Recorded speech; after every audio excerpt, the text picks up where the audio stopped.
네, 안녕하세요. 1장에서 간단히 병행제와 복구에 대해서 우리 공부해 봤는데, 오늘은 좀 더 자세히 그 내용을 살펴보도록 하겠습니다. 병행제와 복구를 이해하기 위해서는 논리적 트랜잭션과 물리적 트랜잭션에 대한 이해가 있어야 되고요. 하나씩 차근차근 살펴보도록 하죠. 데이터베이스에 접근하는 모든 프로그램의 실행은 그런 실행을 우리가 데이터베이스 트랜잭션이라고 하는데요. 하나의 논리적 트랜잭션은 다수의 물리적 트랜잭션으로 구성됩니다. 물리적 트랜잭션이라는 것은 데이터베이스에 접근하는 가장 기본적인 물리적 단위입니다. 그래서 예를 들어서 고객 갑이 을에게 10,000원을 송금한다, 이런 트랜잭션이 있다면 이건 논리적 트랜잭션입니다. 그럼 이 논리적 트랜잭션을 완성시키기 위해서는 예를 들어서 고객 갑의 계좌를 먼저 검색을 해야 되겠죠. 그 다음에 고객 갑의 계좌에서 10,000원을 인출해야 될 거고, 그 다음에 을의 계좌를 검색한 후에 을의 계좌에 10,000원을 입금하는 과정이 필요할 겁니다. 요 각각 하나가 물리적 트랜잭션입니다. 그래서 지금 여기서 아주 간단하게 그냥 표현을 했지만, 사실 이거보단 더 많은 복잡한 물리적 트랜잭션이 실제로는 일어나는데, 그냥 아주 단순화시켜서 지금 이런 4개의 물리적 트랜잭션이 하나의 논리적 트랜잭션을 구성한다, 이렇게 볼 수 있겠습니다. 그런데 이런 물리적 트랜잭션이 실행되다가 만약에 중단됐을 경우 그러면 논리적 트랜잭션은 어떻게 될 것인가 하는 부분인데요. 조금 예를 들어서 보죠. 앞에 그 4가지의 물리적 트랜잭션이 실행되는 과정을 한번 보면, 트랜잭션 이전에 데이터베이스 상태는 예를 들어서 갑이 50,000원이 있었고 을이 100,000원이 있었다고 해보죠. 예금액에. 그래서 트랜잭션이 진행되면 첫 번째 이제 물리적 트랜잭션에서 갑의 계좌를 검색해서 갑의 계좌에 50,000원이 있구나 하는 것을 이제 알게 됐고요. 그런 갑의 계좌에서 10,000원을 인출했기 때문에 갑의 계좌를 40,000원으로 이제 줄였고요. 그 다음에 을의 계좌를 검색해서 을의 계좌에 100,000원 있구나. 그리고 여기에 이제 10,000원을 입금하려다가 어떤 이유에서인지 시스템이 페일을 했습니다. 그러면 실제로 트랜잭션 이후의 데이터베이스 상태는 갑은 40,000원이 되고 을은 100,000원이 됐습니다. 사실은 갑이 40,000원, 을이 110,000원이 됐어야 맞는 데이터베이스인데 지금 불완전 실행으로 인해서 오류가 생긴 거죠. 이 논리적 트랜잭션이라는 것은 앞에서도 얘기했지만 사용자나 응용 프로그램이 업무를 수행하기 위해서 데이터베이스에 어떤 작업을 수행하는 최소 단위라고 볼 수 있습니다. 이 논리적 작업 단위, 이걸 또는 어토믹 트랜잭션, 원자 트랜잭션이라고 부르기도 하는데요. 이런 논리적 작업 단위는 다수의 물리적 트랜잭션으로 구성되어 있습니다. 그렇기 때문에 이런 물리적 트랜잭션을 순차적으로 진행하다가 어느 하나의 물리적 트랜잭션이라도 실패하면 그 이전까지 실행됐던 모든 물리적 트랜잭션을 원 상태로 되돌려야 합니다.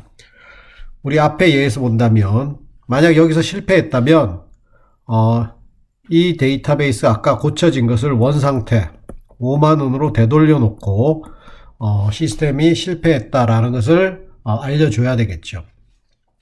그래서 데이터베이스는 항상 all or nothing입니다. 이 논리적 트랜잭션을 수행하는 모든 물리적 트랜잭션이 다 수행이 되든지 그렇지 않다면 원래 상태로 되돌려야 된다. 그래서 all or nothing, 이것을 원자 트랜잭션이라고 그럽니다. 그거는 반드시 그 안에 있는 것들은 다 한꺼번에 한 단위다 라는 뜻으로 생각하면 되겠습니다. 이런 물리적 트랜잭션이 중간에 실패하는 경우에 모든 것을 되돌리기 위해서 물리적 트랜잭션은 바로 데이터베이스에 반영되지 않습니다. 물리적 트랜잭션은 바로 데이터베이스에 반영되지 않고 트랜잭션 일지라는 곳에 기록을 해둡니다. 그리고 최후의 물리적 트랜잭션이 실행이 되면 그러면 이제 성공한 거죠. 모든 트랜잭션이 다 성공되었으면 그때서 비로소 일지의 내용을 데이터베이스에 기록을 하게 되는데, 그것을 우리가 실행 완료 또는 커밋이라고 이야기를 합니다. 그래서 이게 트랜잭션이 성공적으로 이루어진 경우, 이 트랜잭션이건 당연히 논리적 트랜잭션을 이야기하겠죠. 논리적 트랜잭션이 성공적으로 이루어지면 우리가 커밋을 하게 되는 거고, 트랜잭션이 실패로 끝난 경우, 그 얘기는 이 논리적 트랜잭션을 구성하는 물리적 트랜잭션 중에 어느 하나라도 실행되지 않았다. 그러면 논리적 트랜잭션 자체가 실패입니다. 그러면 원상태로 돌려야 되는데, 그것을 실행 취소 또는 롤백이라고 이야기를 합니다. 이런 데이터베이스의 특성 때문에 데이터베이스에 들어있는 데이터의 유효성을 보장하기 위한 4가지 조건이 있습니다. 그 4가지 조건을 우리는 첫 글자를 따서 보통 ACID라고 이야기를 합니다. 그 4가지 조건은, 첫 번째는 원자성입니다. 오토머스이죠. 오토머스인데 논리적, 이건 앞에서 우리가 바로 이야기한 그 내용들입니다. 논리적 트랜잭션은 하나의 개별적인 논리적 작업 단위이고, 논리적 트랜잭션을 구성하는 모든 물리적 트랜잭션 중에 어느 하나라도 실행되지 못하면 전체가 다 취소되어야 한다는, 바로 그 얘기가 원자성에 해당되겠습니다. 그 다음에 일관성인데요. consistency인데, 하나의 논리적 트랜잭션이 수행되고 나면 결과 데이터베이스의 상태가 어떤 무결성 조건도 위배하지 않아야 한다는 겁니다. 만약에 무결성 조건을 위배하게 된다면 그 트랜잭션은 취소되어야 됩니다. 예를 들어서 우리가 이제 앞에서 살펴봤듯이 참여도나 이런 여러 가지를 분석해서 우리가 여러 가지 제약 조건을 넣을 수 있겠죠, 데이터베이스에. 모든 학생은 지도교수가 있어야 된다라는 무결성 조건이 있었는데, 어떤 트랜잭션 결과에 만약에 지도교수가 없는 학생 레코드가 발생한다면 그 트랜잭션은 당연히 취소되어야 합니다. 일관성을 유지하기 위해서. 다음 조건은 격리성인데요. 아이솔레이션인데, 하나의 논리적 트랜잭션이 수행될 때 다른 논리적 트랜잭션이 중간에 끼어들지 못하도록 보장할 수 있어야 됩니다. 이것은 여러 사람이 데이터베이스를 사용하게 될 때 굉장히 중요한 그런 성질이 되겠습니다. 그래서 하나의 논리적 트랜잭션은 반드시 다른 트랜잭션과 서로 겹치지 않도록 분리되어야 한다라는 성질이고요. 마지막으로 지속성, 듀러빌리티는 논리적 트랜잭션이 정상적으로 수행돼서 데이터베이스에 반영되고 나면 그 트랜잭션을 다시 되돌리거나 반영된 결과가 사라져서는 안 되고 지속돼야 된다 하는 이야기입니다. 그래서 이 4가지 조건이 데이터베이스에 들어있는 데이터의 유효성을 보장하기 위한 조건이 되겠습니다.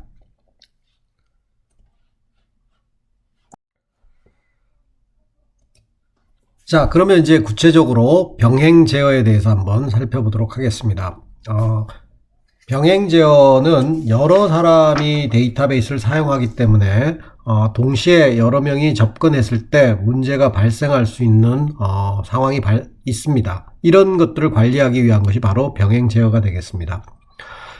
검색만 하는 경우에는 그것을 우리가 판독 전용 트랜잭션이라고 하는데요. 리드 온리 트랜잭션인데, 이런 경우는 데이터의 갱신이 일어나지 않기 때문에 병행 제어의 필요성이 없습니다.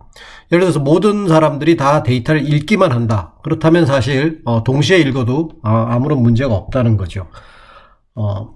그렇지만 동시에 2명 이상의 사용자가 또는 2명 이상의 프로그램이, 2개 이상의 프로그램이 같은 데이터를 갱신하려고 그러면 문제가 발생할 수 있습니다. 이런 것들을 Lost Update Problem이라고 이야기를 하는데요. 또는 Concurrent Update Problem이라고 하기도 합니다. 그러니까 동시에 2명 이상 또는 2개 이상의 프로그램이 같은 데이터를 갱신할 때 생기는 문제입니다.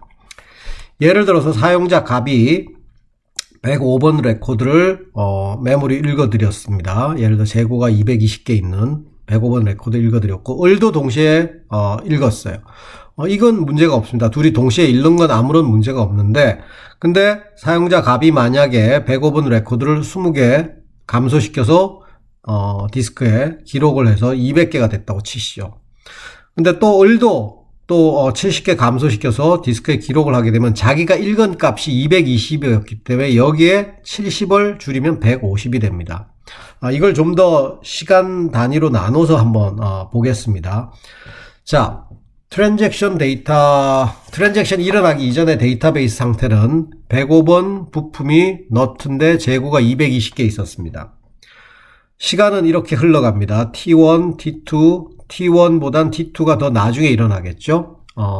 T1이란 시점에서 값이 이 부품의 재고를 줄이기 위해서 일단 읽어야 되겠죠. 먼저 검색을 했습니다. 그래서 105번이 220개가 있구나 하고 읽어드렸고, 그런데 아직 갱신하기 전에 T2라는 시점에서 또 을이 이 재고를 줄이기 위한 트랜잭션을 실행하기 위해서 이 부품 레코드를 읽어드렸습니다. 을도 아직 변화된 값이 없기 때문에 220이라는 값을 읽게 될 것입니다.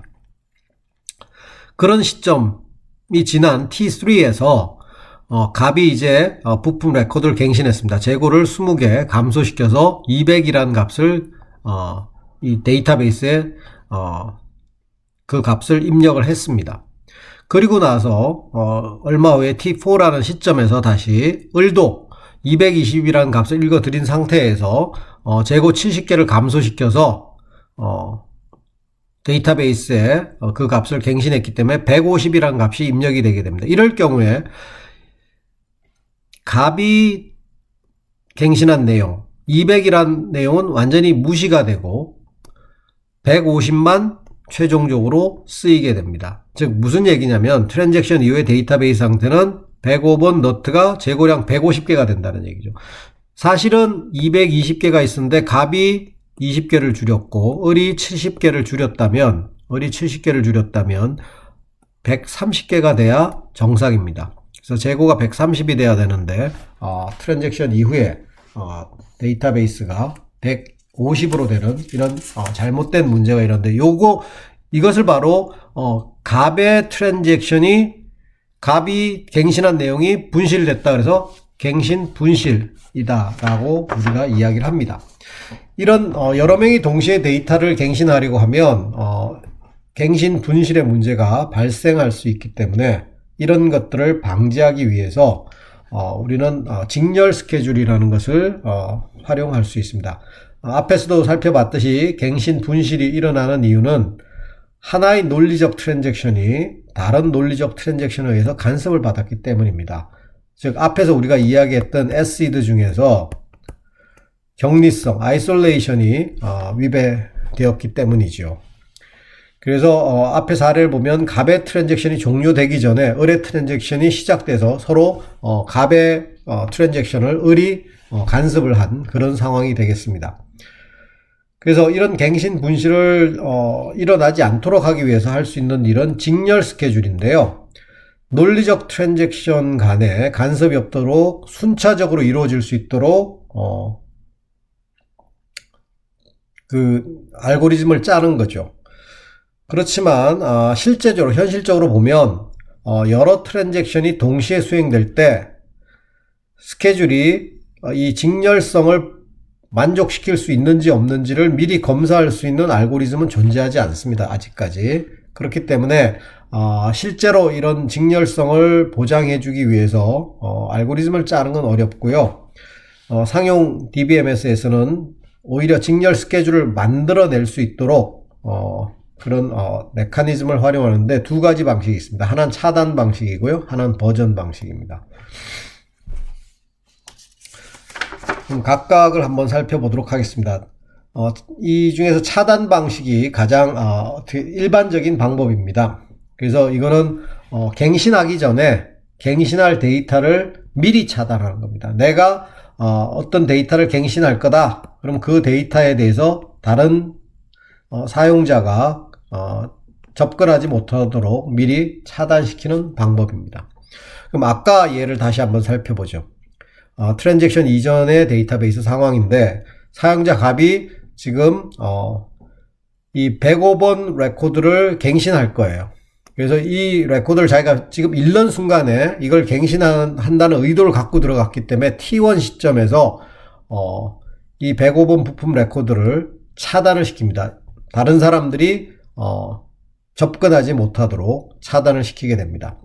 그러면 105번 레코드를 검색하면서 동시에 차단을 시켰기 때문에 T2 시점에서 사용자 을이 105번 부품 레코드를 요청을 하지만 차단되어 있기 때문에 실제로 여기에 액세스 할 수가 없습니다.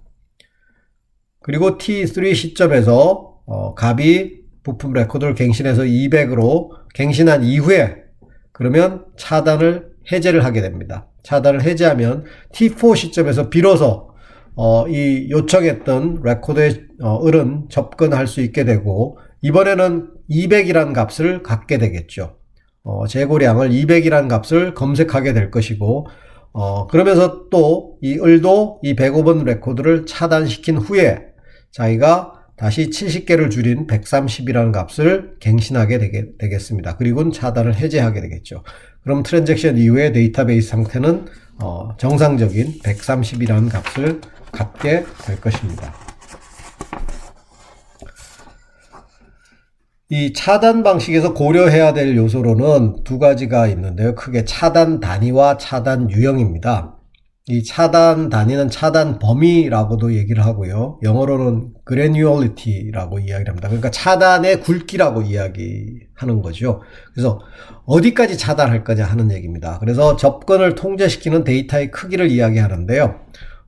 테이블 단위로 차단할 수도 있을 거고 레코드 단위로 차단할 수도 있고 항목 단위로 차단할 수도 있을 겁니다. 무슨 얘기냐면 아까 여기서 갑이 트랜잭션을 일으킬 때 요 특정 레코드 105번 레코드를 차단할 수도 있을 거고요. 아니면 자기가 실제로 갱신할 내용은 요 재고량이기 때문에 재고량만 차단시킬 수도 있을 거고요. 아니면 더 크게는 부품 테이블 전체를 차단시킬 수도 있을 겁니다. 그래서 그게 바로 차단 단위 내지는 차단 범위가 되겠습니다. 차단 단위가 작으면 작을수록 사실은 가용성이 높아지겠죠. 예를 들어서 아까 그 사례에서 부품 테이블 전체를 차단시켜 버리면 부품 테이블에 아무도 접근하지 못하게 되는 거죠. 그 데이터 갱신이 일어날 동안에. 그렇지만 만약 그 부품 테이블에서 레코드도 아니고 더 내려가서 105번의 재고량만 차단한다 그러면 상당히 가용성은 높아질 겁니다. 대신 그렇게 될 경우는 DBMS의 관리 업무가 상당히 복잡해지겠죠. 그래서 보편적으로는 레코드 단위로 차단하고 있습니다. 그 다음에 차단 유형은 크게 독점 차단과 공유 차단, 그러니까 exclusive 락이냐 shared 락이냐인데요. 어느 트랜잭션이 그 레코드에 대해서 독점 차단 권한을 받으면 읽고 쓰는 것이 모두 가능해집니다. 그러니까 어떤 트랜잭션이 독점 차단 권한을 부여받으면 그래서 읽고 쓰는 것이 다 가능한데 이 독점 차단은 그렇기 때문에 오직 한 트랜잭션에게만 주어집니다. 공유 차단의 경우는 쓰는 것은 불가능하지만 읽는 것은 가능합니다. 그래서 동시에 여러 트랜잭션이 한 데이터 항목에 대해서 공유 차단 권한을 받을 수는 있습니다. 그래서 판독은 가능한 경우가 공유 차단이 되겠고요. 판독과 갱신이 모두 가능한 것이 독점 차단이 되겠습니다. 근데 이렇게 차단 방식을 썼을 때 문제가 생길 수 있는데 그걸 우리가 교착 상태라고 얘기를 합니다. 이 둘 이상의 트랜잭션에서 데이터를 서로 차단하고 상대편의 데이터가 해제되기를 영구적으로 기다리는 상태가 되겠죠. 아마 우리가 길에서 만약에 이 1차선 도로에서 그런 경험들 하는 경우들이 많이 있죠. 이쪽으로 좌회전을 하려는 차가 기다리는데 이쪽에 차가 막혀 있어요. 차가 쭉 막혀 있어서 좌회전을 못하고 기다리고 있습니다. 근데 이 차가 못 가기 때문에 이 뒤에 차들도 쭉 기다리고 있는데 문제는 이 앞에 차는 또 이쪽으로 가려고 기다리고 있습니다. 그럼 이렇게 늘어선 교차로에서 서로 맞물고 있는 이런 상태가 바로 교착 상태가 되겠습니다.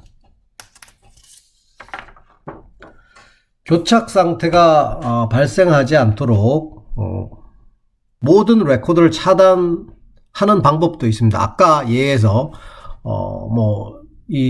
자기가 만약에 X와 Y를 필요로 한다 그러면 X도 차단시키고 Y도 차단시키고 그런 경우겠죠. 그렇지만 트랜잭션 수행에 필요한 모든 데이터를 미리 예측한다는 것은 대단히 어렵기 때문에 보다 현실적인 방법은 주기적으로 얼마나 기다리고 있는지 대기 시간을 검사해서 일정 시간 이상 대기하는 경우에는 교착 상태로 간주해서 강제로 한 트랜잭션을 취소시키는 방법입니다. 보다 정밀한 DBMS 같은 경우는 데이터베이스 관리 시스템 같은 경우는 이렇게 그냥 시간만 체크해서 그냥 강제로 교착 상태라고 인주하지 않고 트랜잭션이 사용하는 데이터에 관한 행렬표를 만들어서 교착 상태를 감지하기도 합니다. 예를 들어 보겠습니다. 아까처럼 트랜잭션, 갑이 어떤 트랜잭션을 일으켰어요. 이제 우선 갑은 레코드 X에 접근을 했고, 그래서 일단 레코드 X를 차단시켜 놓고, 그래서 쭉 레코드를 진행하는데 그 중간에 을은 또 레코드 Y를 액세스하고 을을 Y를 차단시켜 놨습니다. 근데 T3 시점에 가서 보니까 갑이 이제 Y도 필요한 거예요. 갱신을 하기 위해서.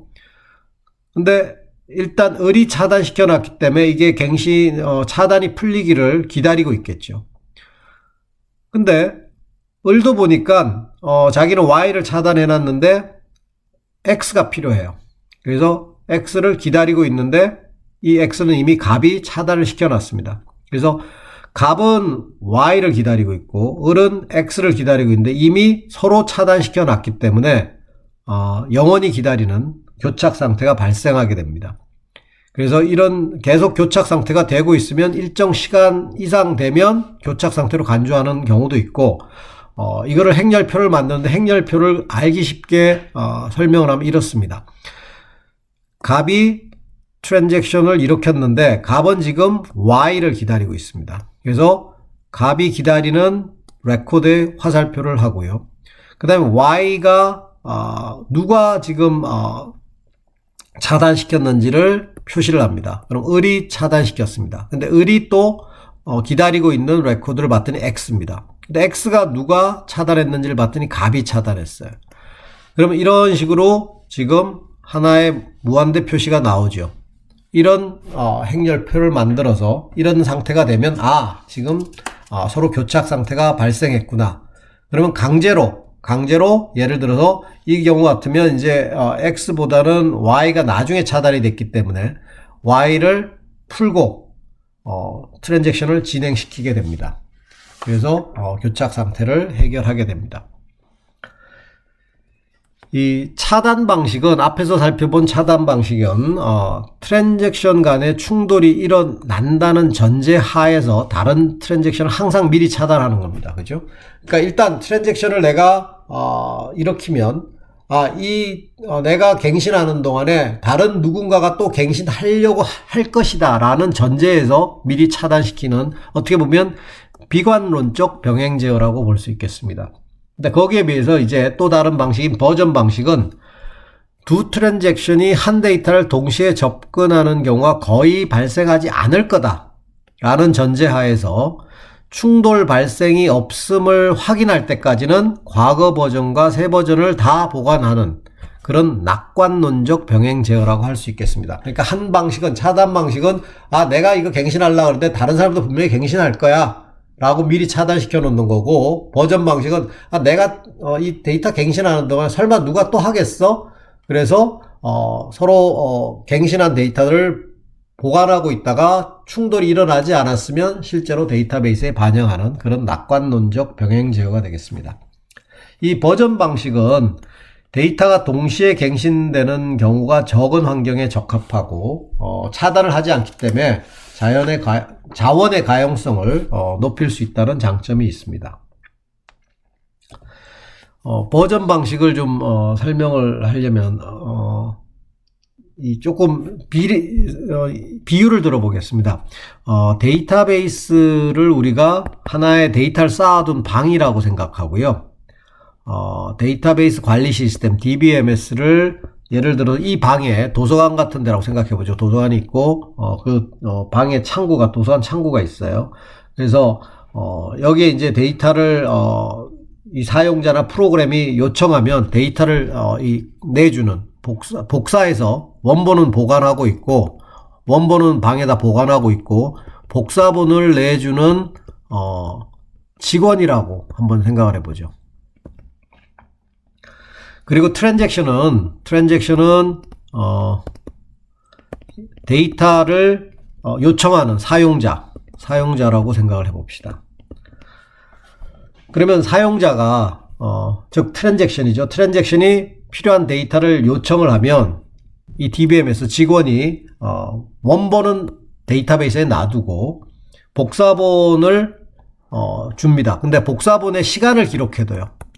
요건 언제 나간 데이터다 라고 시간을 기록해둡니다. 그리고 사용자한테 줘요. 그럼 사용자는 그 데이터를 가지고 가서 필요한 작업을 하겠죠. 데이터를 갱신한 다음에 복사본을 다시 이제 갱신이 된 복사본, 갱신을 시킨 복사본을 직원한테 다시 되돌려 주게 될 겁니다. 그럼 이렇게 받은 데이터들을 갱신된 복사본을 직원이 확인을 해서 서로 충돌이 없으면 이제 그걸 원본에 반영을 합니다. 데이터베이스에 있는 원본에다 반영을 하고 만약에 복사본끼리 충돌이 일어났다 그러면 그 중에 하나를 취소시키는 그런 방식이 버전 방식이 되겠습니다. 한번 예를 들어서 보죠. 예를 들어서 갑이 트랜잭션을 일으켰어요. 부품 레코드를 220으로 읽고 그 다음에 을도 읽었습니다. 이제 차단을 안 했기 때문에 읽을 수 있습니다. 이 방식에서는. 근데 이제 200으로 갱신을 했어요. 그리고 을도 70개를 줄여서 150으로 갱신을 했습니다. 근데 이 DBMS가 이 데이터를 받아서 보니까 같은 데이터를 동시에 지금 갱신한 상황이 벌어진 거죠. 그래서 갑은 일찍 일어났기 때문에 원 데이터베이스에 반영을 했는데 요 트랜잭션은 요 중간에 일어났기 때문에 지금 시간이 서로 겹치는구나. 그래서 데이터베이스 관리 시스템에서 트랜잭션이 취소되고 다시 트랜잭션을 수행해라 라고 메시지를 내보내게 됩니다.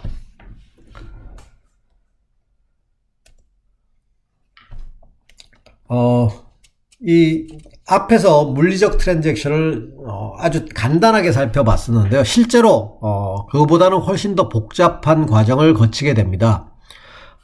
트랜잭션 실행 과정을 한번 살펴보면요. 예를 들어 갑의 계좌에서 10,000원을 인출한다. 요 간단한 트랜잭션이라 하더라도 실제로 일어나는 일을 보면 갑의 레코드가 있는 디스크 블록을 일단 검색해야 돼요.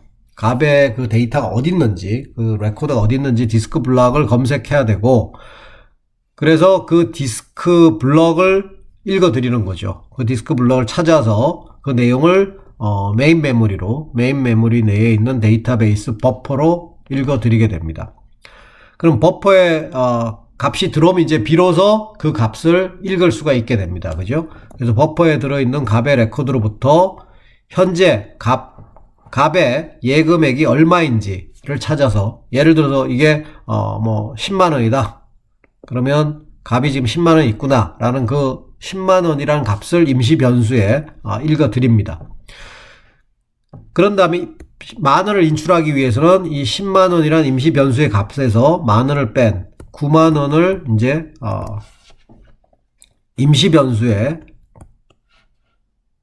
값을, 이 9만원으로 바뀐 임시 변수의 값을 데이터베이스 버퍼, 아까 이 버퍼에 있던 갑의 레코드 항목으로 다시 읽어 드립니다. 그리고 나서 요 9만이라는 값을 이제 해당 디스크에 옮겨 쓰게 됩니다. 그럼 갑의 계좌가 10만원 있다가 9만원으로 바뀌게 되죠. 그래서 10만원에서 9만원으로 바뀌는 과정이 이렇게 실행이 됩니다. 여러 개의 물리적 트랜잭션이 실행이 되게 됩니다. 근데 만약에 이렇게 실행되는 과정 중에, 이렇게 물리적 트랜잭션이 실행이 되는 과정 중에 실패가 일어난다면, 어떤 과정 하나라도 페일하면 다시 없던 일로 해야 된다 그랬죠. 이게 전체가 하나의 논리적 트랜잭션인데, 하나의 논리적 트랜잭션이 진행되기 위해서는 지금 여기에서 6가지의 아주 디테일한 물리적 트랜잭션들이 일어나야 되는데, 이 중에 중간에서 어디서 실패됐다 그러면 없던 일로 되돌려야 됩니다. 그죠? 그래서 이 데이터베이스가 그러면 실패하는 원인을 살펴보면 크게 두 가지가 있습니다. 비물리적 손상과 물리적 손상이 있어요. 비물리적 손상이라는 건 실제로 데이터베이스에 물리적인 손상이 일어나지 않은 경우입니다. 예를 들어서 정전 같은 경우에 전기가 나가서 시스템이 다운이 됐다. 보통 시스템 페일리어라고 그러죠. 그런 경우는 하드디스크에 어떤 손상이 간 건 아닙니다. 시스템의 중간에 꺼져서 메인 메모리에 있던 데이터들만 날아가게 되는 거죠. 그래서 그런 건 비물리적 손상이고, 반면에 미디어 페일리어라고 하는 것은 하드디스크가 실제로 어떤 저장 장치가 망가져서 파괴돼서 일어나는 일입니다. 이건 데이터베이스 자체에 들어있던 데이터가 날아가게 되는 경우이기 때문에 물리적 손상에 해당되겠습니다. 여기에 따라서 복구 방법이 좀 달라질 수 있기 때문에 두 가지 그 손상에 대해서는 어떤 손상인지 알 필요가 있고요. 그래서 앞에서 우리가 살펴봤던 이런 모든 이 데이터베이스의 트랜잭션들은 일단 버퍼에 기록을 합니다. 버퍼에 기록을 한 다음에 이 버퍼라는 건 메인 메모리에 있죠. 메인 메모리에 있기 때문에 이 메인 메모리에 있는 상태에서 정전이 일어났다 그러면 이 버퍼에 있는 데이터가 날아가게 됩니다. 근데 그렇지 않으면 이 버퍼에 저장되어 있는 상태에서 기록을 한 후에 주기적으로 또는 필요에 따라서 강제적으로 하드디스크에 옮겨 쓰게 됩니다. 그 하드디스크가 이제 데이터베이스가 되는 거죠. 실제로 이제 데이터베이스에 기록되는 건 이 주기적 또는 강제적으로 옮겨 쓴 이후에 데이터베이스에 기록이 되는 겁니다. 그래서 트랜잭션이 실행되는 중간에 손상이 발생하게 되면, 지금까지 이 중간에 손상이 발생하면 혹시라도 여기서 어떤 데이터가 써졌다면 그건 버퍼에 있을 겁니다. 그죠? 이 버퍼에 있는 내용이 데이터베이스에 반영이 되면 안 되겠죠. 없던 일로 하는 거니까 여기에 버퍼에 있던 내용을 데이터베이스에 반영하면 안 되고, 그 다음에 트랜잭션이 만약 성공적으로 완료가 됐어요. 지금 이게 다 완료가 됐습니다. 제대로 다 됐어요. 근데 이제 하드디스크에 옮겨 쓰기 직전에 다 완료가 됐는데 버퍼에만 기록되어 있고 아직 2차 저장 장치에 있는 데이터베이스에 기록되지 않은 상태에서 만약에 손상이 발생했다. 그렇다면 그 트랜잭션 내용은 데이터베이스에 반영이 돼야 됩니다. 그죠? 데이터베이스에 반영이 돼야 돼요. 그래서 손상이 어느 시점에서 일어났느냐가 대단히 중요합니다.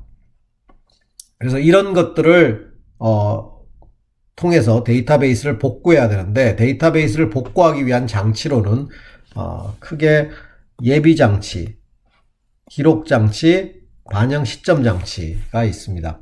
이 백업 장치라는 건 사실 백업 파일입니다. 백업 파일. 여러분들이 쉽게 생각하면 여러분들도 그 중요한 파일은 복사를 해서 다른 곳에 다시 보관해 두듯이 데이터베이스도 마찬가지입니다. 데이터베이스에 들어있는 모든 데이터를 주기적으로 백업을 받아서 예비 파일을 만들어 둡니다.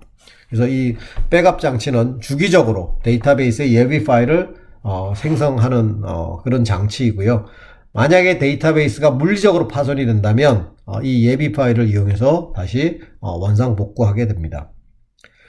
그 다음에 기록 장치인데요. 저널라이징 장치는 이 트랜잭션이 일어날 경우에 그 트랜잭션과 그로 인해서 일어난 데이터베이스의 모든 변경사항을 기록하게 되는 내용입니다.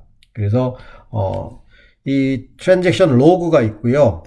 그 다음에 데이터베이스 변경 일지가 있습니다. 그래서 트랜잭션 로그는 어떤 트랜잭션, 그래서 트랜잭션이 뭐고 언제 일어났고 누가 그랬고 어느 터미널에서 일어났고 어떤 레코드에 접근했고 뭘 그 데이터베이스에 가서 무슨 짓을 했는지 이런 것들을 일일이 다 기록하게 됩니다. 그리고 이 기록 장치는 또 데이터베이스 변경 일지에 데이터베이스가 변경되기 전의 이미지와 변경된 이후의 이미지를 각각 기록해 둡니다. 요거는 이제 뒤에 가서 요 이미지를 어떻게 활용해서 데이터베이스를 복구하는지 설명을 하겠습니다. 그 다음에 이 체크포인트 장치는 요 일지에 기록된 내용을 주기적으로 데이터베이스에 반영하는 장치입니다. 사실 이 저널라이징 장치에 일어나는 내용들을 전부 다 주기적으로 데이터베이스에 반영을 시켜야 되는데 그것을 반영 시점 장치가 하고, 이처럼 데이터베이스와 일지의 여기 있던 일지의 내용이 완전히 일치되는 시점을 우리가 반영 시점이라고 합니다. 체크 포인트라고 얘기를 하죠. 반영 시점. 이 반영 시점은 데이터베이스 복구를 위해서 굉장히 중요한 역할을 하게 됩니다.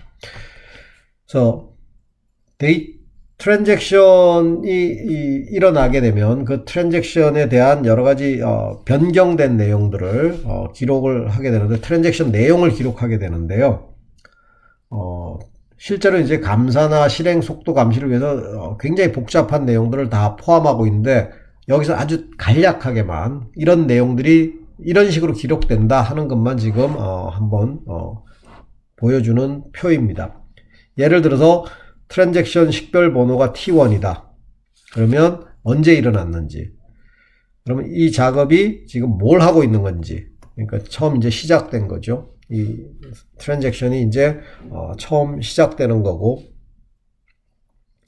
그래서 이전 지시자, 이후 지시자, 요 트랜잭션 현재의 지시자는 1입니다. 그죠? 이전 지시자는 이 트랜잭션의 시작이 여기이기 때문에, 스타트이기 때문에 이전의 지시자는 없기 때문에 0으로 기록이 되고요. 그 다음에 이 스타트 한 다음에 얘가 그 다음에 어디로 갔는지는 2번으로 갔다는 거죠. 2번을 보라는 거죠. 그럼 2번 지시자에 가서 보면 요 트랜잭션이 이제 계속 진행이 되고 있습니다. T1이란 트랜잭션이 요 시점에 무슨 짓을 했냐면 업데이트라는 걸 했다는 거죠.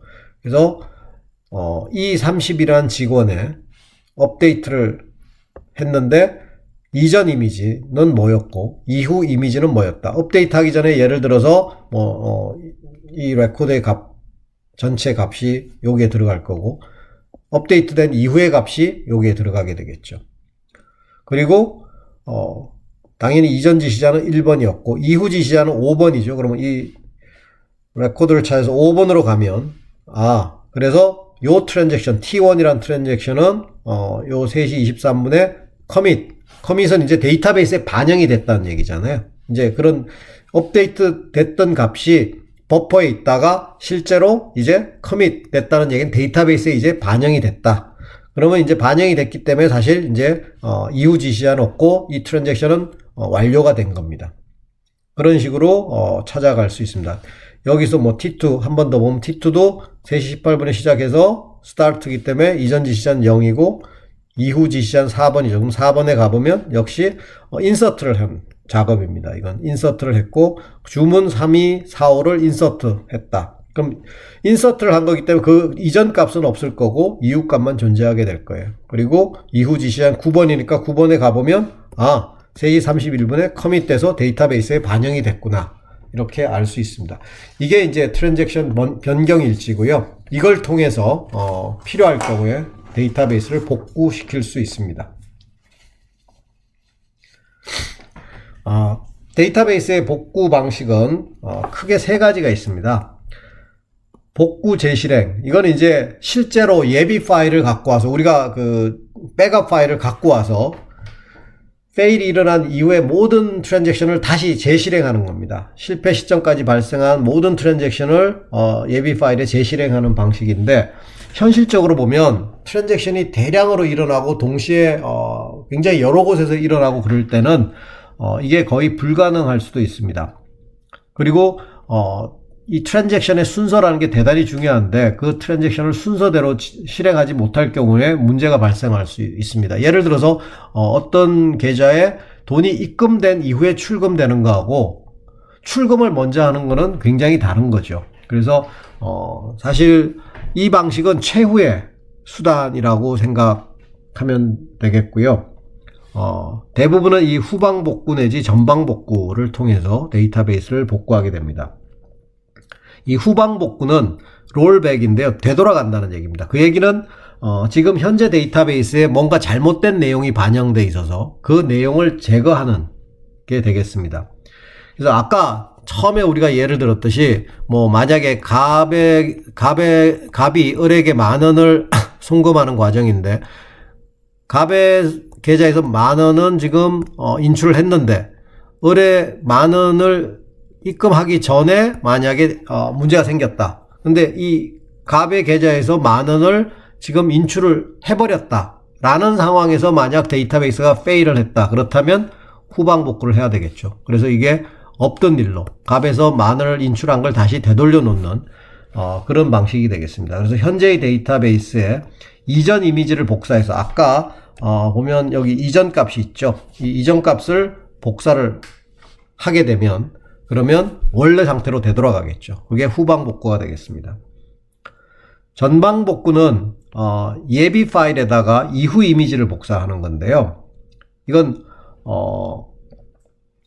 트랜잭션을 재실행한다는 건 순서대로 다 해야 된다는 얘기지만 이건 이후 이미지만 가지고 와서 그대로 예비 파일에 얹어버리면 그 모든 트랜잭션이 다 일어나서 커밋된 이후의 모습으로 되돌아가는 거예요. 그 이후의 상황으로 가는 거기 때문에 이 순서가 바뀔 염려가 없습니다. 그래서 그걸 그림으로 한번 살펴보면 후방 복구라는 건 변경된 데이터베이스에 이전 이미지를 입혀서 변경 전의 데이터베이스로 되돌리는 거고요. 전방 복구라는 건 변경 전의 데이터베이스를 갖고 와서 이후 이미지를 엎어서 변경 후에 데이터베이스를 만드는 게 되겠습니다. 그럼 각각을 언제 실행할지를 한번 살펴보죠.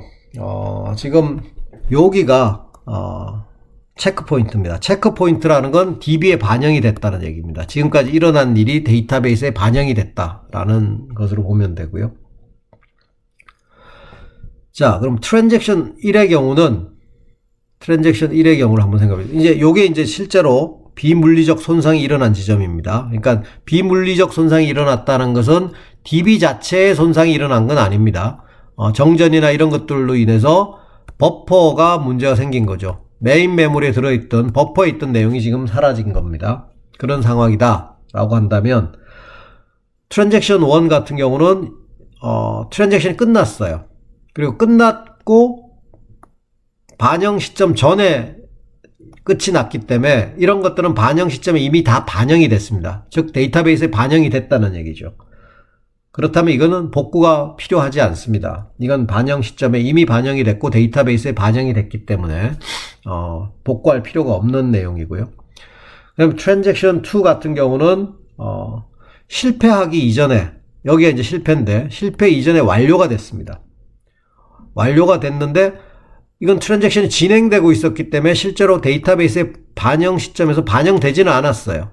반영되지는 않았기 때문에 이 내용 자체는 이미 완전히 논리적 트랜잭션이 다 수행이 된 상태이기 때문에 아직 데이터베이스에 반영이 되지 않았기 때문에 데이터베이스에 반영시켜야 되겠죠. 그래서 이거는 롤 포워드, 전방 복구를 해야 됩니다. 그죠? 롤 포워드 시켜서 전방 복구를 시키면 될 거고요. 그 다음에 트랜잭션 3 같은 경우는 트랜잭션이 반영 시점 전에 이제 시작을 해서 쭉 진행이 돼 나왔습니다. 그리고 지금 요만큼은 지금 데이터베이스에 반영이 된 거예요. 요만큼은 데이터베이스에 반영이 돼 있습니다. 그리고 요 부분은 지금 반영이 안 돼 있고 근데 요 상태에서 트랜잭션이 실패를 했기 때문에 아직 트랜잭션이 완료가 안 됐습니다. 트랜잭션 완료가 안 됐는데 요만큼이 지금 데이터베이스에 반영이 돼 버렸어요. 그죠? 아까도 요 트랜잭션 T도 요만큼 반영돼 있었는데 요게 반영이 안 돼 있었기 때문에 전방 복구를 한 거예요. 요만큼은 반영이 돼 있는 거고 요건 아직 반영이 안 됐지만 실제로 트랜잭션이 지금 논리적 트랜잭션이 완전히 이루어진 게 아니기 때문에 요것도 반영이 되면 안 되는 거겠죠. 그래서 이 트랜잭션이 완료되기 전에 페일을 했기 때문에 요거 자체는 이전 상태로 되돌려야 돼요. 데이터베이스에 요만큼이 반영되어 있기 때문에. 그래서 이건 후방 복구로 요만큼을 되돌려야 합니다. 요 트랜잭션은 데이터베이스에 전혀 반영이 안 됐지만 트랜잭션이 끝나버렸기 때문에 요 내용은 데이터베이스에 반영이 돼야 됩니다. 그죠? 그대로. 그래서 이건 전방 복구가 될 거예요. 요 경우는 반영 시점에 전혀 이후에 일어났기 때문에 전혀 데이터베이스에 반영이 안 됐어요. 아직 반영 전이고 또 트랜잭션도 제대로 끝나지 않았기 때문에 이거는 아예 복구할 필요가 없습니다. 복구 필요가 없죠. 이미 반영이 이건 데이터베이스에 전혀 반영된 게 없기 때문에 그대로 놔두면 됩니다.